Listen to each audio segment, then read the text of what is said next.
திட்டத்துக்கு வரங்க. இங்க கொஞ்சம் அங்க கொஞ்சம் எல்லாத்துலயுமே எடுத்துருக்காரு. 2000 ரூபாய் எடப்பாடி பழனிசாமி சொன்னார். முதல்ல ஒரு 1000 ரூபாய் போட்டு அவரும் 2000 ரூபாய் தரனார். இவர் 2500 ஆகிருக்காரு.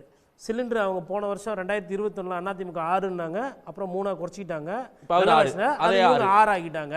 அதுக்கப்புறம் மகிழா கோர்ட்டுனா ஒன்று இருக்கு எனக்கு தெரியாது அப்படின்வாங்க. அவருக்கு தான் மகிழா கோர்ட்டுனா என்னன்னு தெரியல. தனியா இன்னும் விரைவு மன்றம் மகளிருக்காக.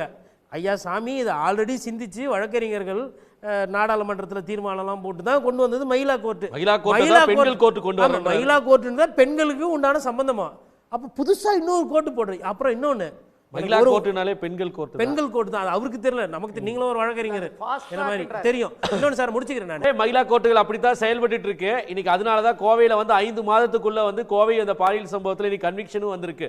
அது வந்தது ஒரு மகிழா கோர்ட்ல தான், கோயம்புத்தூர்ல.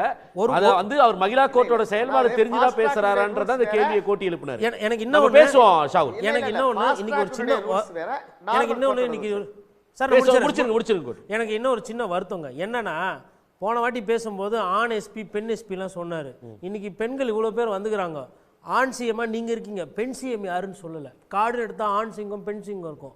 இப்போ இவரோட சிந்தனையிலிருந்து வந்தது தான் அப்படி ஒரு சிந்தனை. ஆண் இடையாளர் பெண் இடையாளர்லாம் போடுவாங்க ரேஷன் கடைக்கு. இப்போ திடீர்னு அந்த பெண் வந்து மருத்துவத்துக்கு லீவில் போயிட்டாங்கன்னு வச்சுக்கோங்களேன். உங்களுக்கு குழந்தை பிறக்க போது அண்ணன் வந்து சீரனெல்லாம் கொடுப்பாரு.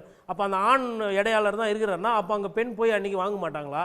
கொடுக்க மாட்டாங்களா? இதெல்லாம் இருக்குங்க. அப்ப அப்படியெல்லாம் சிந்திக்கக்கூடியவர் இன்னைக்கு வந்து பெண்களுக்கு ஒரு சிஎம்மா அறிவிச்சிருக்கணும். அவர்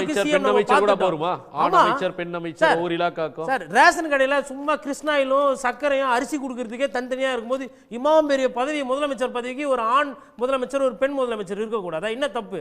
நாங்க வந்து அவரே நியமனம் பண்ணட்டும். நாங்க அவருக்கு ஓட்டு போடுவோம், அவரு முதலமைச்சர் ஆகிட்டோம். பெண் முதலமைச்சர் அவர் நியமனம் பண்ணலாம்ல. அப்ப அதுவும் சொல்லிருக்கணும். இன்னைக்கு அதுவும் மகளிர் தினத்தன்னைக்கு வழி இருக்கான்னு தெரியல. இன்னைக்கு முதலமைச்சருக்கு தான் வந்து அரசியலமைப்பு சட்டத்துல இது வழி இருக்கு. அதெல்லாம் பண்ணலாம், முயற்சி பண்ணலாம். பெண் முதலமைச்சர் 2 பேர் முதலமைச்சருக்கு முடியுமா?